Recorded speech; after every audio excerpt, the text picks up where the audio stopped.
E certamente dessa vez não vai ser diferente. Mas nós vamos então agora entrar naquele momento de reflexão da palavra.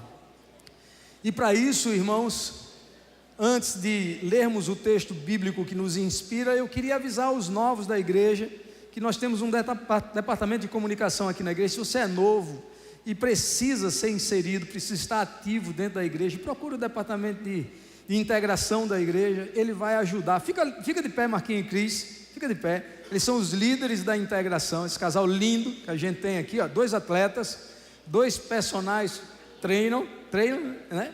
Então, se você precisa de alguém para estimular você a estar na igreja, bem assentado e desenvolvendo sua função e seu papel cristão, procura ele no final, ou procura ela, que você vai ser bem acolhido aqui na igreja. Sejam bem-vindos aqui na igreja em nome de Jesus Cristo. O tema de hoje, ressignificando a vida.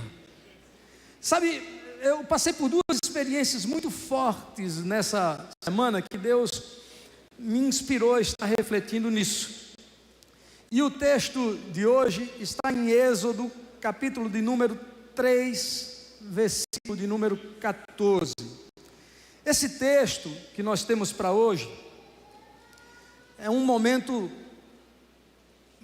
dos mais importantes que já aconteceram no Velho Testamento.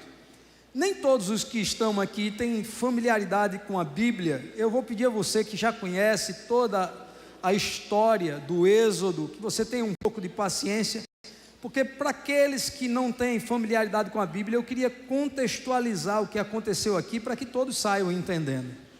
Houve um dia que Deus pegou um jovem, se antecipando a uma crise hídrica violenta que ia haver na região em que os hebreus moravam, avisando que ele ia ser o líder de uma geração. Por conta do ciúme dos irmãos, os irmãos não aceitaram que ele, sendo o mais jovem da casa, estivesse dizendo que Deus havia revelado a ele que ele ia ser o líder daquela geração. Eles venderam José para o Egito como escravo. Os dons espirituais de Deus na vida de José projetaram a José, que chegou ali como escravo, a governador do Egito. Isso está registrado na história dos hebreus. E quando ele viveu ali no Egito, Deus fez o povo hebreu muito próspero. Com aquela crise hídrica que aconteceu, eles vieram para o Egito. E eles passaram 400 anos no Egito, mas desses 400 anos, 70 eles foram escravizados. E eu vou contar por que isso aconteceu. Porque primeiro José tinha morrido, e depois porque um outro faraó havia assumido o trono. E o faraó que assumiu o trono viu que os hebreus, eles eram muito numerosos. E ele ficou com medo de eles, sendo tão numerosos, passar o número em população ao número de egípcios. Então eles disseram assim: eles vão tomar o governo do Egito, vão tomar a nossa pátria, e por conta disso escravizaram os hebreus. A maioria das pirâmides egípcias foi construída com suor do povo de Deus, ali naquele período, escravizado naquele local. Depois que estavam 70 anos escravos ali naquele local, eles começaram a orar, pedindo a Deus um livramento. Eles lembravam que eles serviam a um Deus que era poderoso e que Deus podia fazer alguma coisa por eles. Pois bem, nesse momento em que eles começaram a orar, Deus vai falar com um homem chamado Moisés. Moisés foi um homem que viveu um ciclo triplo de 40 anos. Ele viveu 40 anos dentro da casa de Faraó. Porque quando o Faraó escravizou o povo hebreu, ele colocou uma lei que determinava que todo filho homem que nascesse devia ser morto pelas parteiras. Lembrando que naquela época não existia médico obstetra, não existia hospitais, e eram as parteiras que faziam os partos. E por preservação divina, a vida de Moisés foi preservada. Deus estava começando a preparar Moisés para ser o libertador daquele povo que estava escravizado e que era o povo de Deus que estava no Egito. Sabe uma coisa que me impressiona no governo de Deus sobre a história? é que ele se antecipa aos fatos porque ele conhece o amanhã. Olhe para quem está do seu lado, diga assim para ele: você serve a um Deus que cria soluções antes dos problemas acontecerem. É interessante isso, porque quando a vida de Moisés foi preservada, todos nós conhecemos um pouco dessa história. Foi jogado ali num barquinho de vime, a mãe acompanha, e a filha de Faraó estava tomando banho, e a filha de Faraó sabia que o pai tinha colocado aquela lei. Ela, conduída com aquele menino que tinha sido jogado pela mãe no rio, ela pega o barco de vime e leva Moisés para ser criado dentro do palácio. Curiosamente, a mãe, desesperada, com medo do barquinho afundar, vinha seguindo, e ela, percebendo que aquela mulher era uma hebreia, ela contrata a própria mãe e paga a mãe de Moisés para ser a ama, a babá de confiança dela, que iria criar Moisés dentro do palácio como se fosse um irmão adotivo da filha de Faraó. 40 anos Moisés foi criado. Já era Deus preparando Moisés para a libertação, 40 anos dentro do palácio. Depois disso acontece um evento na vida de Moisés, que Deus vai começar uma segunda fase de preparação na vida de Moisés. Ele vai ter que sair dali do Egito com pressa, e vai morar nas terras de Midian. Ali ele conhece uma mulher, se apaixona por ela, casa, e vai trabalhar pastoreando ovelhas do rebanho do seu sogro. Era Deus preparando Moisés para a condução e para o pastoreamento de um rebanho de mais de 3 milhões de hebreus que sairiam do Egito rumo à terra prometida. Mais 40 anos na terra de Midian, sendo preparado para ser o pastor dos hebreus que arrancaria os hebreus do Egito. Depois ele viveria a terceira perna dos 40 anos finais, na travessia do deserto, conduzindo o povo até entregar o povo a Josué na entrada da terra prometida. Nesse momento, Moisés tem 80 anos e vai se acabar o ciclo de pastor de ovelhas, porque Deus vai interromper esse ciclo em Êxodo 3, em uma aparição divinal. Ele está no meio de um processo de serviço cotidiano, pastoreando ali o rebanho de ovelhas, quando Deus vai lhe aparecer. É um aparecimento assim poderoso. Ele vê que uma sarça, um arbusto de uma árvore está pegando fogo, mas não vira cinzas. E Deus fala com ele e diz para ele que ele tem que voltar ao Egito para libertar o povo hebreu. E aí Moisés, ele vai revelar uma fragilidade da alma humana.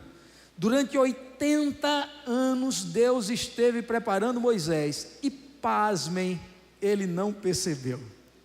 Sequer ele tinha um grau de intimidade com Deus a ponto de saber o seu nome. Quando ele recebe o chamado divino, quando Deus fala para ele que ele tem que voltar ao Egito, ele pergunta a Deus: e quando eu chegar diante dos hebreus, que eu disser que sou enviado teu para libertá-los, se eles não derem crédito? Deus fez alguns sinais miraculosos com a vara de pastor que ele tinha. Ele disse: eles vão crer por causa dos sinais. Eu vou colocar em você um dom sobrenatural de fazer sinais.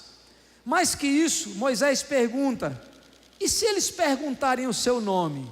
E aí Deus vai responder a Moisés com um superlativo sintético poderoso, irmãos. É isso que nós vamos ler, o texto que nos embasa a reflexão nessa noite. Olha só. Disse Deus a Moisés, quando ele perguntou como ele devia revelar qual era o nome de Deus ao povo hebreu: diga para eles, Moisés, falou o Senhor, que eu sou o que sou. Olha que coisa interessante, eu sou o que sou. Deus dizendo que o nome dele era eu sou, o que sou. E isso que você dirá aos israelitas, você dirá assim: eu sou, me enviou a vocês. E assim nós demos partida e nós vamos caminhar para construir essa reflexão. Como eu disse, o que me fez fazer essa reflexão bíblica, ou o que me levou a ela, foram duas experiências fortes que eu tive essa semana. A primeira delas, no casamento da Raquel, filha do Berg e da Priscila. Porventura eles estão aqui hoje. Fique de pé, Berg. Você está tão atrás que ninguém vai lhe ver, mas fica de pé com a Priscila. É esse casal muito querido que está lá atrás. Quem quiser conhecer o Berg e a Priscila é das Libras aqui, é mais conhecido. O Berg canta no coral, né? Eu amo muito essa família está comigo, sabe desde quanto tempo? Eu vou revelar o tempo, desde sempre. Já nos acompanham desde que eu era pastor lá na Jatiuca. E lá a Raquel, ela me impactou no casamento dela, mas daqui a pouco eu chego na Raquel de novo. Eu queria falar primeiro do primeiro impacto que eu tive essa semana. Eu fui, por uma indicação de um amigo, ver um depoimento de uma atriz da Globo, que teve que passar por um processo profundo de ressignificação da vida. Quem quiser ver depois, tudo aquilo que eu experimentei, você pode ver. O depoimento dela está no TEDx, o nome dela é Priscila Fantin. Os mais antigos se lembram da Priscila. Ela foi uma menina que era muito bela, e na época em que as divas da Globo estavam envelhecendo, mulheres como Eva Vilma e outras mais, a Globo queria renovar o plantel de atrizes famosas, e trouxeram das Minas Gerais, de uma cidade do interior, a Priscila Fantin. E o primeiro choque cultural que ela teve foi de sair do dia para a noite, de uma cidade pequena, onde todo mundo conhecia ela, onde estava em volta de parentes, de amigos, de pessoas com as quais conviviam desde muito nova, e ficar imersa do dia para a noite em uma cidade muito grande como o Rio de Janeiro, para desenvolver a nova carreira. Ela fez muito sucesso, foram 8 novelas em sequência, sem ter um tempo de descanso. Mas ela conta no seu depoimento uma coisa muito interessante, que ela mirou quando ela foi para o Rio de Janeiro, e quando ela abraçou aquela oportunidade, no sucesso. E quer saber, a maioria de nós se esforça bastante para alcançar o sucesso na vida. E nesse processo de descoberta das novas oportunidades que ela estava tendo, ela começou a perceber que as coisas eram muito mais difíceis do que aparentemente ela havia construído nas suas emoções. Ela conta no seu depoimento que a primeira experiência aterradora que ela teve foi depois do primeiro capítulo da primeira novela que ela gravou, porque depois do primeiro capítulo, aí ela estava numa cidade que ela não conhecia ninguém, estava morando naquela cidade nova, e ela pensou que precisava almoçar, e foi num shopping para almoçar. Ela não conseguiu chegar no restaurante, tamanho assédio que ela recebeu depois de um capítulo apenas.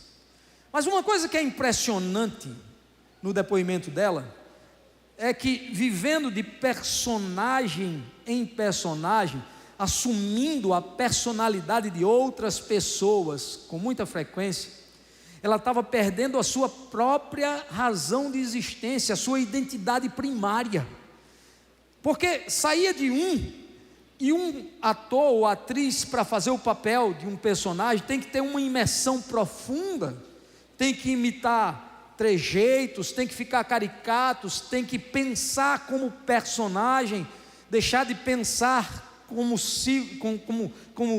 ela própria pensava. E quando sai na rua, é muito mais identificada pelo personagem do que pela própria pessoa que ela é. Isso foi gerando uma confusão mental, que levou ela a uma crise de depressão profunda, quando ela estava no auge da fama, na 8ª novela. E aí ela começou a fazer uma inflexão, e ela percebeu que existem 2 pilares que movem a vida, e todos nós estamos, na maioria dos casos, profundamente apegados a um deles. De um lado, o sucesso, e do outro lado, a felicidade. Nem sempre felicidade e sucesso conseguem se harmonizar e andarem juntas. E ela percebeu que, mesmo sendo muito famosa, tendo um salário maravilhoso, tendo oportunidades que todo mundo desejava ter, ela não estava conseguindo ser feliz. E entre ser famosa e ser feliz, ela tomou uma decisão abrupta e todos foram contra. Acharam que ela precisava de um psicólogo, precisava de um tratamento, precisavam tomar remédios. Ela resolveu parar do dia para a noite. Queria ser ela mesma. Foi fácil tomar uma decisão como essa? Não foi. Muitas vezes, na hora de ressignificar a vida, a primeira coisa que acontece são as dúvidas, os receios, as pressões, e vem o medo. O medo é um sentimento avassalador, aprisionante. Teve medo de não ter mais salário, de não se reequacionar na vida, de não conseguir um emprego que pudesse manter a sua própria existência. Teve medo da pressão e da decepção que os parentes e os pais iriam passar com a sua decisão. Ela conta no seu depoimento que no primeiro dia após a sua decisão de parar, ela viveu um dia profundamente angustiante, porque ela simplesmente percebeu-se que naquela hora, para ressignificar a sua vida, ela não tinha, naquele momento, nada o que fazer. Imagina que uma pessoa que estava acostumada com a rotina de fazer uma novela atrás da outra, com gravações que duram mais do que 8 e às vezes 12 horas por dia, do dia para a noite, o sol nasce, ela não tem para onde ir, ela não tem mais um trabalho e no final do mês não vai ter mais um salário que a sustente. Mas eu achei muito brava e valente aquela menina. Ela conta que só uma pessoa ficou do lado dela nessa decisão que ela tomou. E falo de pessoa humana, que foi o Bruno, o que é seu marido hoje. Por isso ela se encantou com aquele homem e ficou apaixonada por ele. Eu fiquei impactado com aquele testemunho daquela mulher. Porque muitas vezes, o caso da Priscila Fantin não é isolado no mundo. Precisamos fechar ciclos e reabrir ciclos com muita maturidade, vencendo o medo, vencendo as incertezas, ressignificando a nossa existência. A outra experiência que eu tive foi com a Raquel, como disse. Eu dei a oportunidade a Raquel, que está agora com 21 anos, novinha, imatura, mas forte no caráter. Eu pedi a ela, sofejando muito suavemente, para que ninguém ouvisse no seu casamento, que eu não gostaria que nos votos nupciais ela repetisse as minhas palavras, que fossem deles, dos noivos, a declaração dos votos nupciais. O Arthur concordou, a Raquel também, e na hora em que a Raquel foi fazer seus votos nupciais, ela fez uma declaração que literalmente me chocou. Ela olhou muito firme para o Arthur e, sabendo ressignificar relacionamentos, ela disse: Arthur, eu vou contar porque foi que eu escolhi você como meu marido. Porque diferente de outras pessoas com as quais eu não me sentia bem, e muitas vezes tinha que representar porque não conseguia ser eu mesma, com você eu não precisei me representar. Eu consegui ser eu mesma. Você sempre me aceitou do jeito que eu sou, com todas as minhas virtudes e com todos os meus defeitos. Eu achei muito forte aquilo.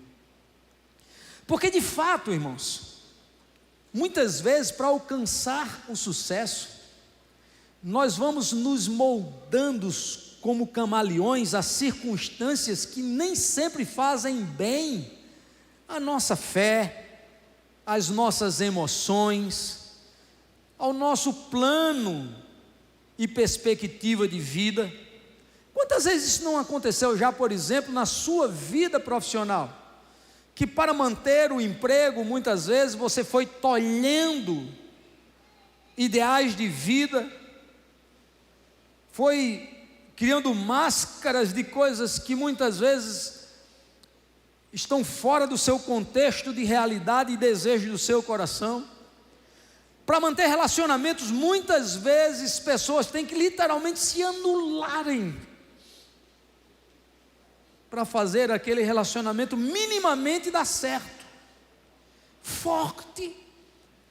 A Raquel olhou para aquele moço que estava levando para o altar, o Arthur, e ela disse: saiba disso, foi porque você me aceitou do jeito que eu sou, que eu resolvi entregar a minha vida a você no altar. A partir dali, aquela frase vai ecoar na mente do Arthur pelo resto da vida. Não é que ela tenha que viver a vida inteira sem produzir mudanças no seu comportamento para agradar o seu marido, não é isso. Mas ele tem que saber que por aceitá-la com as imperfeições que ela tem, ela se apaixonou por ele. Eu achei aquilo muito forte. E pensando em ressignificação de vida, irmãos, o sucesso que levou a Priscila Fantin àquela crise de depressão é muitas vezes o alvo de muitas pessoas. Só que o sucesso é um valor muito superlativo. Às vezes aquilo que é sucesso para mim pode não ser sucesso para você. Eu convivi com uma pessoa muito projetada em uma das usinas que eu trabalhei, chamava Sabino, que o sucesso para ele era a cada 2 anos ele chegar numa concessionária, trocar o seu carro num carro zero. Ao longo dos anos a gente terminou descobrindo a razão daquilo. Ele comprava o carro, tirava férias e ia para Fortaleza. Sabe o que ele queria fazer? Ele queria visitar um médico muito projetado em Fortaleza, que tinha sido seu primeiro patrão. Sabino foi o jardineiro desse médico, e ele queria chegar com um carro novo, cheirando a novo no ano, e mostrar para o médico que ele havia prosperado na vida, agradecer-lhe pela primeira oportunidade de emprego, que é significativo, foi o primeiro registro dele em carteira, e dizer para ele: muito obrigado, foi por causa da primeira oportunidade que eu tive na sua casa, com você, que eu prosperei. Está aqui, ó, carro novo, de novo. Para outros, por exemplo, o sucesso muda. O solteiro, por exemplo, pode idealizar que o sucesso é estar casado. Mas para estar casado, vale a pena estar casado com qualquer pessoa? Eu conheço pessoas que casaram e caíram num cárcere. Foram literalmente a um calabouço, porque casaram com pessoas erradas, que não combinam com a sua existência, com o seu ideal de vida. Pessoas que sofrem bastante, porque buscando o sucesso não priorizou de forma forte a ressignificação de valores, como fez a Raquel no dia do seu casamento. Mas o sucesso, para algumas pessoas, pode ser, quem sabe, ser o rei de uma nação. Tem sucesso maior que isso? Num país onde uma monarquia é instalada, a pessoa terminar sendo escolhida o rei da nação? Pois bem, a Bíblia mostra um que foi eleito pelo próprio Deus, Saul, o primeiro rei de Israel. Recebeu uma oportunidade que talvez fosse a oportunidade mais desejada daquela nação. Quem não quer ser rei de uma nação? Mas, no entanto, depois que se instalou ali naquele local para reinar sobre Israel, nunca se preocupou em passar por um processo de autoconhecimento, reconhecer suas fragilidades, retrabalhar os seus valores, para ser aprovado por aquele que confiou a ele o cargo que era o cargo mais importante da nação.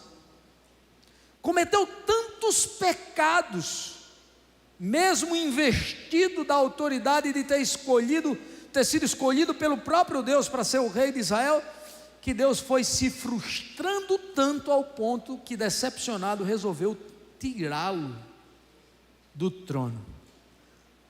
Porque Saul perdeu a oportunidade que recebeu? Porque pessoas que ganham oportunidades preciosas da vida e não se ressignificam para merecê-las, termina perdendo. Quantas oportunidades você não perdeu porque você não pensou em ressignificações de vida? É interessante que a causa e o ato que produziu a decisão final de Deus não foi um pecado gravíssimos. Tem personagens bíblicos que cometeram pecados muito maiores do que aquele pecado. Aliás, a mentira é o pecado mais social que existe no mundo, segundo o conceito de um país que é, literalmente, na sua maioria, cristão católico, né? A Igreja Católica dividiu os pecados em veniais e mortais. Mas nós não podemos esquecer que Romanos 6:23 diz que o pecado leva à morte, e é qualquer tipo de pecado. Em Romanos 3:23 diz que o pecado afasta Deus do homem e o homem de Deus. No último erro de Saul, o homem que não entendeu que precisava ressignificar a vida para continuar merecendo a oportunidade que havia recebido de Deus, foi uma mentira. Deus mandou ele invadir uma região onde havia um rei de um povo chamado os Amalequitas. E por que Deus estava querendo fazer isso? Porque na travessia do povo do Egito até a terra prometida, os Amalequitas tentaram impedir a passagem do povo de Deus. Todos os povos que abençoaram a passagem dos hebreus, quando Moisés estava liderando aquele povo, aquele mais de 3 milhões de hebreus rumo à terra prometida, Deus abençoou o povo que ajudou os hebreus. Mas naquele tempo, os Amalequitas foram um povo que tentaram impedir, e Deus mandou Saul dar uma lição neles, e disse: você não pode trazer absolutamente nada desse povo. Mas quando ele chegou lá, que viu o plantel de ovelhas e de bois dos Amalequitas, ele se encantou com animais. E tem pessoas que têm assim um apego a animal, não é? Sobretudo aqueles que já trabalharam com criação de animais. Ele olhou: não, Deus não vai ficar com raiva se eu pegar aqui as matrizes reprodutoras, as melhores ovelhas dos Amalequitas, e nem também os bois. E fazendo pouco caso à instrução que havia recebido de Deus, pegou todos os melhores animais daquele povo e começou a levar rumo à sua terra, e trouxe de propósito o rei, que era um troféu. Estava tão vaidoso que ele sobe no Carmelo, e no lugar de erigir um altar a Deus, já que ele tinha vencido aquela guerra e aquela batalha, a Bíblia diz que ele faz naquele morro do Carmelo um altar a si próprio. Tinha achado que aquela vitória tinha sido por causa da sua força e das suas habilidades. Enquanto ele fazia aquele altar, naquela madrugada, Deus acorda o profeta Samuel e diz a ele: vai até Saul, que acaba de fazer tudo desconforme as minhas instruções, e diga para ele que hoje o seu reinado acabou. Quando ele se encontra com o profeta, ele diz assim: acabamos de vencer os Amalequitas. Cínico, diz: fiz tudo o que Deus mandou. Pronto, mentiu. Foi a mentira, o ato final, que fez Deus tomar a decisão de arrancá-lo do trono. Você pode até dizer assim: mas Deus já tinha dito para o profeta que ia arrancá-lo. Sim, mas se ele se arrependesse, certamente ia ter uma segunda chance. A gente vai ver daqui a pouco isso na vida de Davi. Mas ele não se arrepende. ele quer esconder, escamotear o erro dele. O profeta ainda chega a dizer para ele: escuta, eu estou ouvindo um balido de ovelhas. Sabe o que é balido? Não, você nasceu em uma cidade grande, né? Não conhece a vida no campo. Os sinais do sino que se amarra no pescoço dos animais para sinalizar onde eles estão, o barulho desses sinais é balido. O profeta diz assim: eu estou ouvindo um balido de ovelhas. Saul toma um susto, e na hora que ele se assusta, um boi faz mó. O profeta diz assim: eu estou ouvindo mugido de bois. Ou seja, você não passa de um mentiroso. Foi a mentira, a falta de ressignificação de vida que fez Deus tomar aquela decisão ante o seu não arrependimento, e ele perdeu o trono naquele dia, naquela hora. Davi, sem dúvidas, o outro personagem do qual eu queria falar, foi um dos maiores homens que Deus já teve nessa terra. Eu amo de paixão a vida de Davi.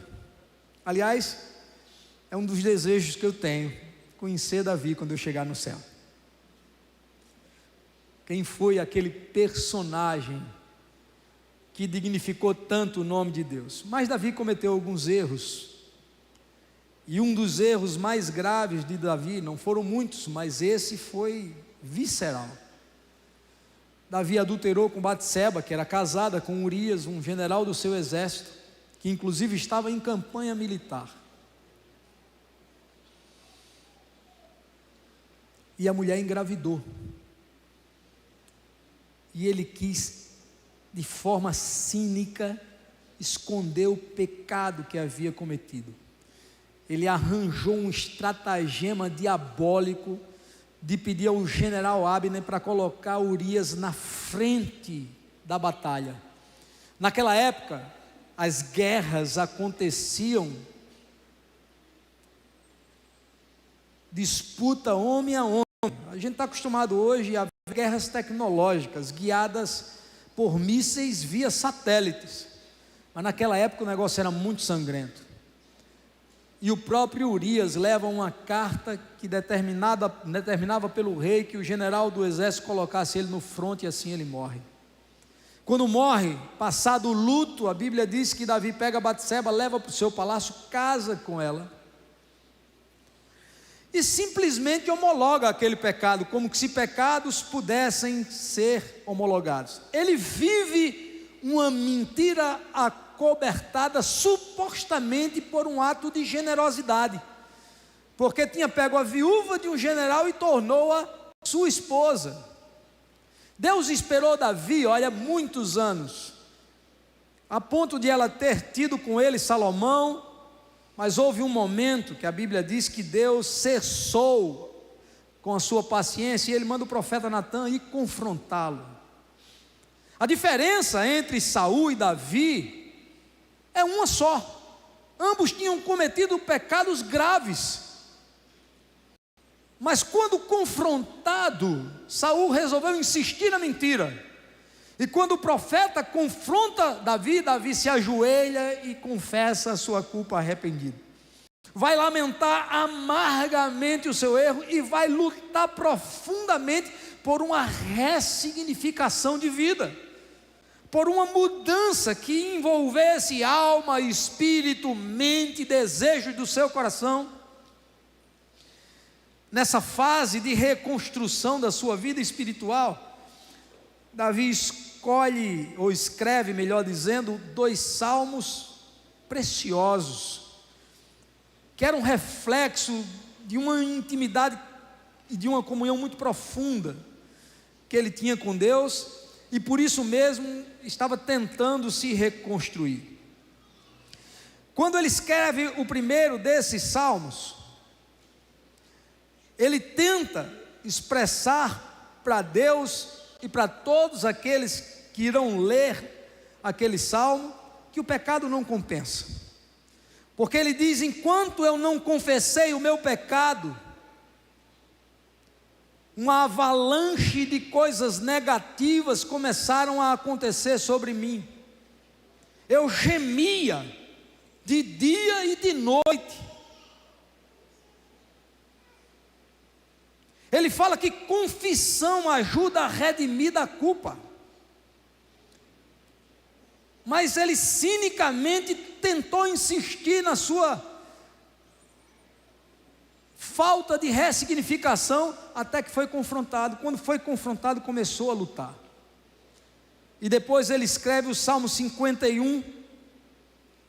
E no Salmo 51 ele faz 6 pedidos a Deus, dos quais eu gostaria de partilhar dos 6 com cada um dos senhores. No primeiro pedido, ele pede a Deus para criar nele um novo coração, um coração puro. Eu sou apaixonado por esses 6 pedidos de Davi. Ele percebe que o que muitas vezes nos faz errar são emoções não tratadas. O que nos encaminha para o erro muitas vezes é um coração que ainda não está convertido, que não foi ressignificado por Deus, que não mudou nos seus sentimentos. Ele parte para o segundo, e no segundo ele diz assim: um espírito reto é o que eu preciso.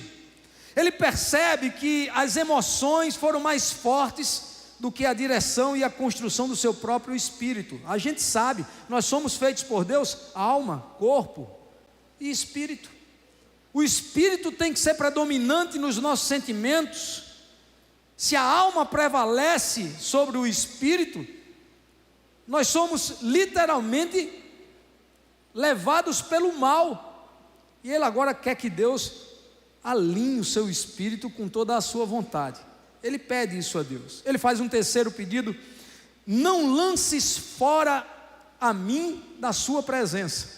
Ele percebe, irmãos, aquilo que Paulo muitos anos depois escreveu em Romanos, que eu já partilhei aqui com os irmãos, que Deus se retira do coração de uma pessoa que está em pecado, que o pecado faz divisão entre o homem e Deus, que é o que diz o texto de Romanos. Ele diz: não se afaste de mim, seria o caos total. Mas ele faz um quinto pedido. Ele diz para Deus: torna a dar-me a alegria da salvação. No quinto pedido ele revela que salvação é um bem condicional, que eu posso estar de posse da salvação, mas se eu não santificar a minha vida, eu posso perdê-la. Isso inclusive muda a concepção de muitos conceitos religiosos, que há quem preconize no mundo que uma vez que se encontrou a salvação, jamais se perderá. O Davi está dizendo assim, que quem descaminha perde a alegria de ser salvo. Ele está dizendo: eu quero voltar a sentir no meu coração a alegria que eu sentia quando de fato eu era salvo. Ele percebeu o seu pecado grave, fê-lo perder a salvação. Por último, ele diz que não quer ter um prazer de estar na presença de Deus induzido, porque muitos estão na presença de Deus por uma inclinação familiar. A família já era daquela religião, ele abraçou aquela fé. Outros porque têm medo de sair da presença de Deus, porque já descobriram que estar na presença de Deus produz proteção, prosperidade, boa companhia. Mas ele não quer estar lá por esses sentimentos mínimos, quer estar diante de Deus de forma voluntária, por um amor que o move a estar na casa de Deus. Tudo isso junto, e o Salmo 51 fica assim, dos versículos 10 ao 17: cria em mim, ó Deus, um coração puro, e renova em mim um espírito reto. Não me lances fora da tua presença, e não retires de mim o teu Espírito Santo. Torna a dar-me a alegria da salvação e me sustenta na sua presença de forma voluntária. Ele acabara com aquele salmo de ressignificar a sua vida. Queridos, quando falamos de ressignificação de personagens muito antigos, que existiram em um contexto muito distante da nossa realidade, a gente fica pensando que isso é coisa que só acontece no passado. Mas aqui dentro da Gênesis, tem muitas pessoas que passaram por processos de ressignificação profunda. Gente que ainda hoje, quando eu digo, olha, lembra do fulano? Hoje de manhã eu citei o Adir, que é um membro aqui da igreja. Adir é um caso clássico. Quando eu digo para as pessoas, o Adir está crente agora. As pessoas esbugalham os olhos, aí fala, Adir? Não. Adir está crente. Ressignificou a vida. Viveu processos durante a sua existência que tinha todas as motivações de ser um mutilado emocional, um debilitado nas suas emoções, mas é uma pessoa leve de se conviver. Eu dou tudo para passar algumas horas da minha semana do lado do Adir. Ele me faz rir, me deixa literalmente leve quando estou com ele. Você sabe o que foi que aconteceu depois do culto de hoje de manhã? Ele me convidou para almoçarmos juntos, eu fui comer uma feijoada com ele. Adir é um homem de 1001 histórias, tem um repertório quase infindável de experiências que a sua vida já lhe produziu, que edifica a nós na fé. E quando parece faltar recursos na sua capacidade criativa, ele tira da sua alma a cholinha, que é uma cachorra que ele tem. Vocês precisam conhecer a cholinha do Adir.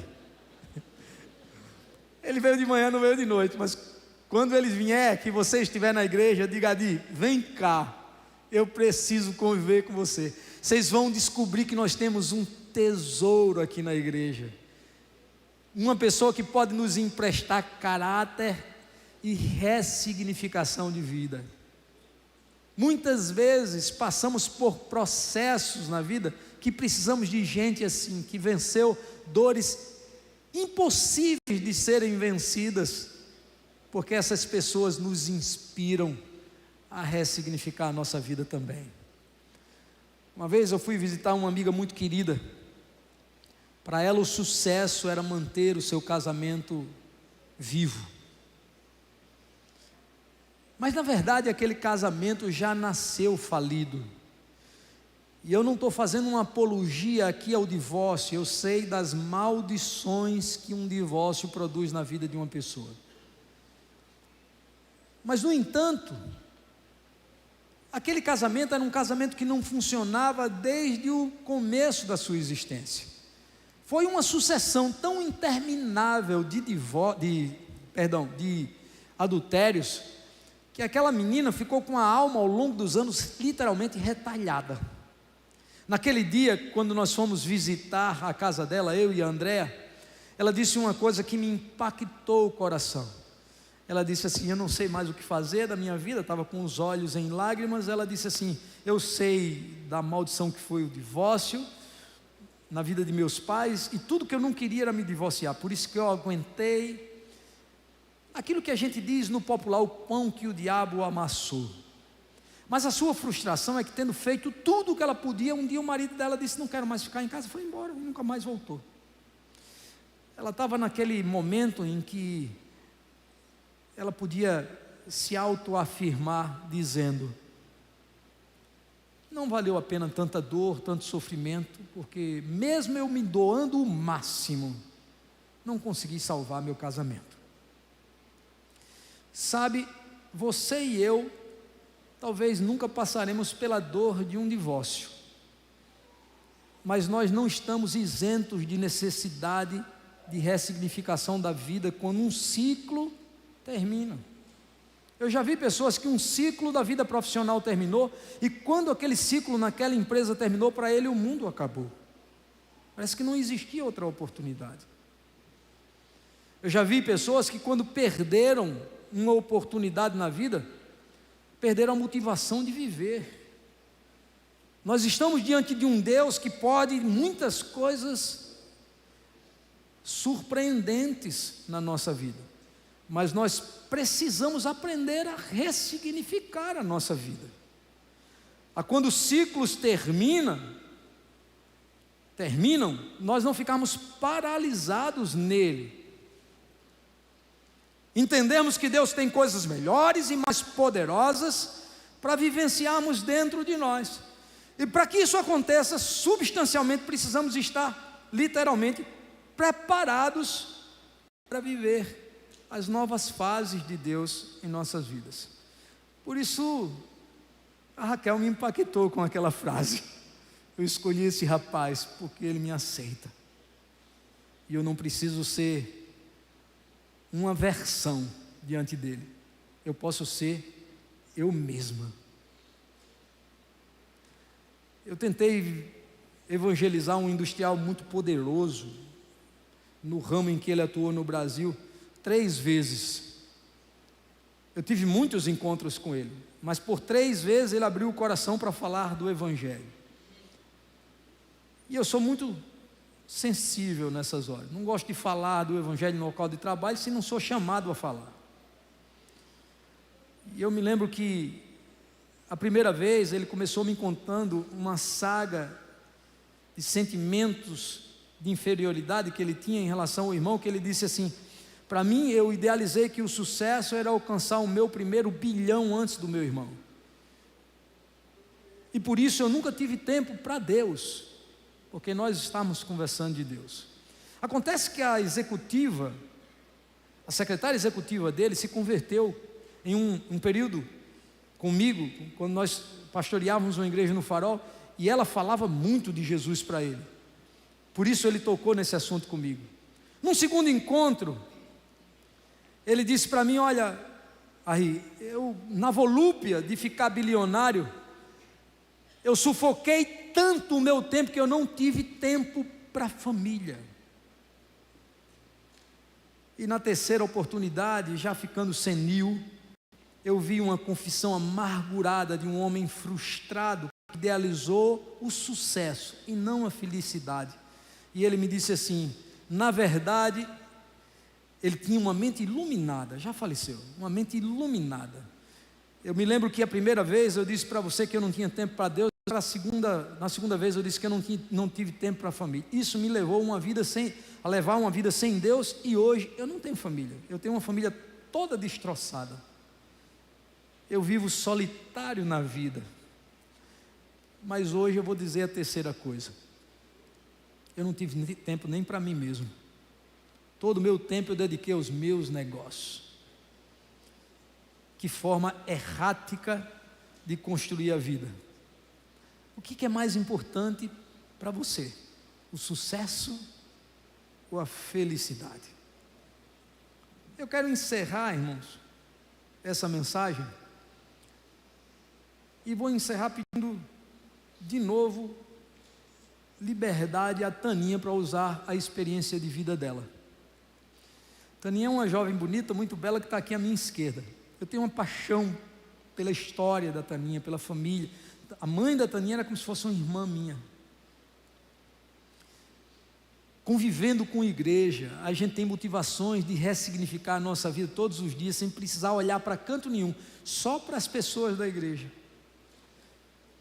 A vida, do dia para a noite, ceifou da Taninha a oportunidade de ter o convívio com uma das pessoas mais preciosas, mais entesouradas que eu conheci na minha vida.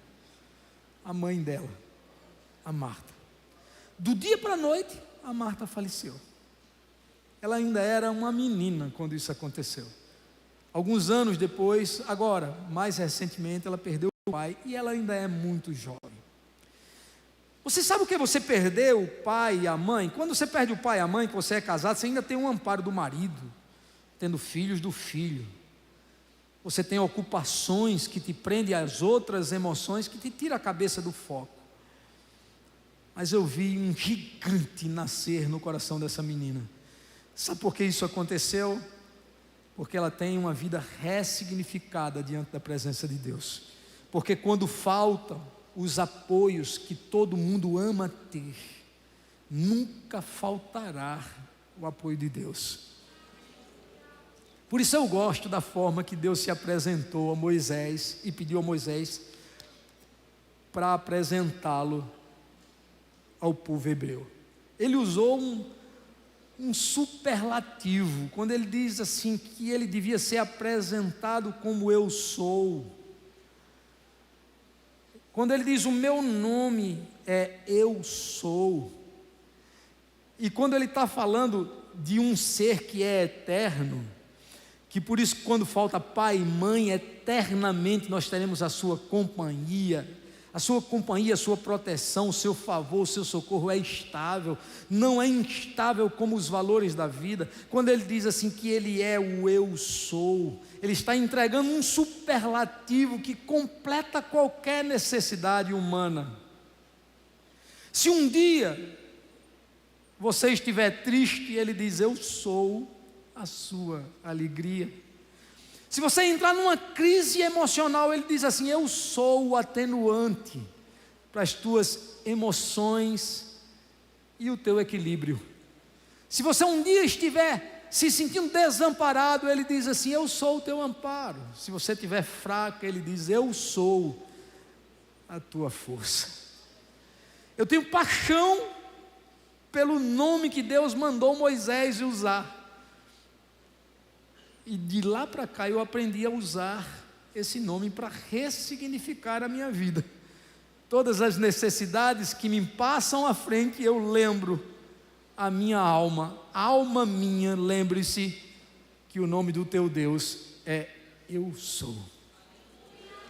O que eu necessitar, o que cada um de nós necessitarmos, nós teremos nele a fonte de toda solução e de toda saciedade.